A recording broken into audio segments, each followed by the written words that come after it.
A time is coming where acquiring knowledge will be of no value. Projecting good memory as intelligence is going to go away. The keenness of your perception, the sharpness of your intelligence will be more important for the future in the world.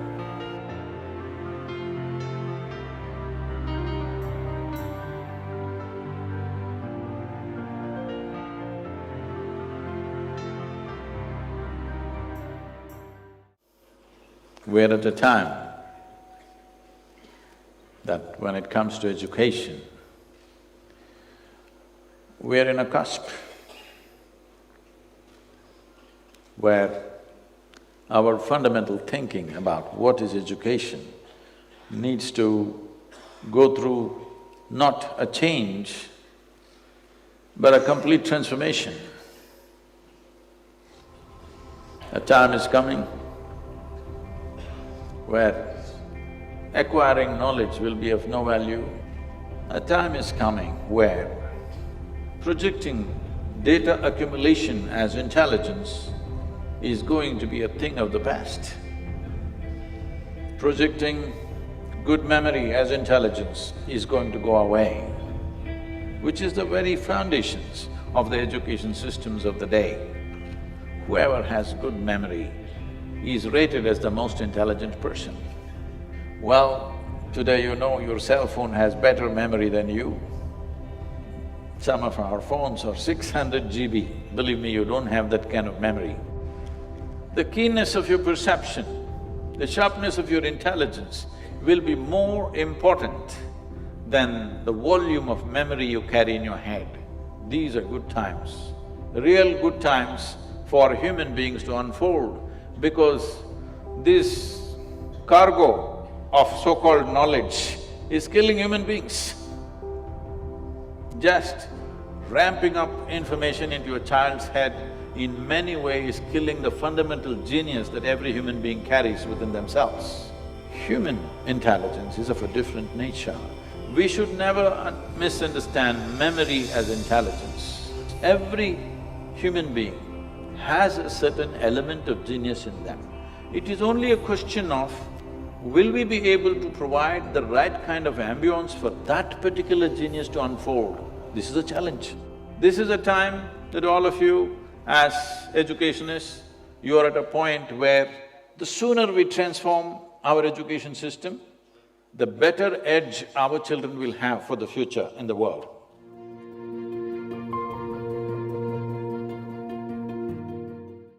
See, we must understand this. Though India is one nation, there are at least 4 to 5 nations within India. Not everybody is in the same level of needs. There is a most affluent class in the country, there is a segment which is upper middle class whose aspirations are very different. There is middle class where it's always about how will our children get jobs and stuff. And there is rural and other dimensions where it's only about somehow getting out of that social and economic pit in which they are. We cannot address all these categories as one. It is wrong to do that. In the name of uniform education, we are trying to do this. I understand the thought behind it, but it's not practical. It's because of this. Over $24 billion worth of education in India is going out to outside universities. It's very important that we're able to provide for every segment of society. If we do not provide this, we will not create variety of human beings that we need for this nation's well-being. We need leaders, we need scientists, we need teachers, we need engineers, we need farmers, we need craftsmen, we need variety of people to make a nation happen. See, there was a time in 60s and 70s, we were thinking of literacy in this country. Because when the British left, our literacy was somewhere around 7% of the population, rest were illiterate. So our whole focus was how somebody can put his name on the paper. This was our focus. We must understand the very education in our country was crafted for that, to produce clerks. They found Indians make very good clerks around the world. because they were planning to conquer the whole world. This is this is the education designed by Her Majesty's Service. We have made some changes, but we need more drastic changes. I'm saying, this may sound extreme to you, but what I'm saying is, except the language, everything that the British left in the education has to go. Language is a passport to the world, we must keep the language. Everything else need to go because that was designed for a specific purpose, where obedience is higher than intelligence. That's not the way to bring up our children. That is the way to bring up occupied population. But now a time has come that we should start turning it around. We can't flip it around tomorrow morning, then it may break. We have to start turning it around, start working towards that others or the ideal condition that we're thinking of. Sport, art, music, theatre, every dimension of life is a wealth for this nation, isn't it? So to educate millions of people to one level is different. To come out with specialized focus towards children who are capable of that is different. If we don't do that, we will not have great scientists, we will not have great mathematicians, we will not have anything significant in the country. This is how this culture has always been nourished.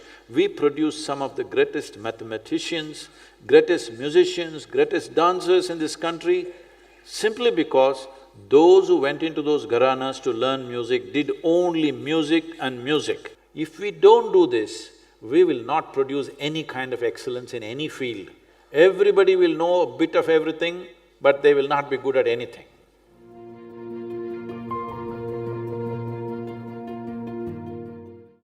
You must understand this. This is a nation where nobody could give us a commandment. Even when the so-called divine entities came, they could not give us a commandment. We only asked them questions.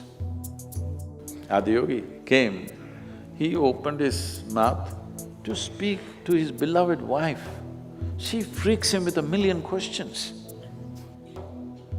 Krishna tries to speak to his closest friend Arjuna, that too at the edge of the battlefield. That guy asks hundreds of questions. He can't shut up and listen because that's not Indian. Anywhere else, if anybody who claimed to be God or God's agent or God's son or whatever, they would say, this is God's will, shut up and listen, and everybody listened. Not in this country, because we have a very ingrained scientific temperament in us, not the kind of scientific temperament of disregarding everything as it's become today. We have a different kind of scientific temperament. We question everything, but with reverence. We bow down to him and say, you are my God, but we have questions. Hello? Hasn't this been our way? So we are not religious people. We have a very scientific temperament, always asking questions and questions and questions. You should not kill that in the schools, they must ask questions. What is written in the textbook is not absolute. More questioning should happen than ever before, because if you don't raise questions, then human intelligence will slowly sleep.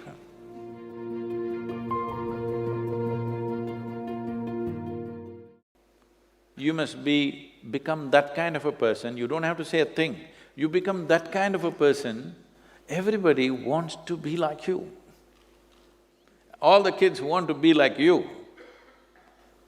So, that's a lot of exercise for you. You must learn to dance like them, you must like to sing like them, you learn to speak like them.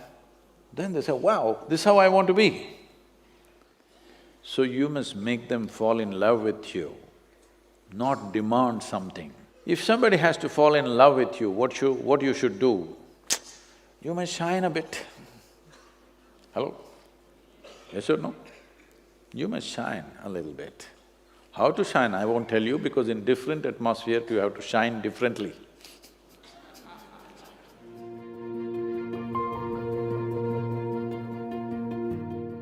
for me personally, my integrity is not because of my morality. My integrity is because of my humanity. This is the only value we must have, that we are human. Rest of the values are all made up by us, isn't it? The important thing is our humanity is not compromised at any time. Because many times our morality, our values, our ethics are against our own humanity. So-called moral people are doing inhuman things to each other, isn't it? Hello? In the name of religion, in the name of morality, in the name of ethics and values, people have done terrible things to each other, isn't it so? So what does humanity mean?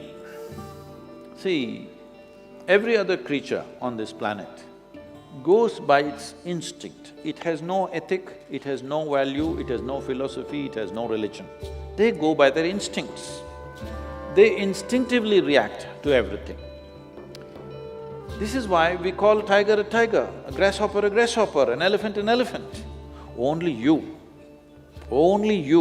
we call you a human being. This means you are supposed to know how to be.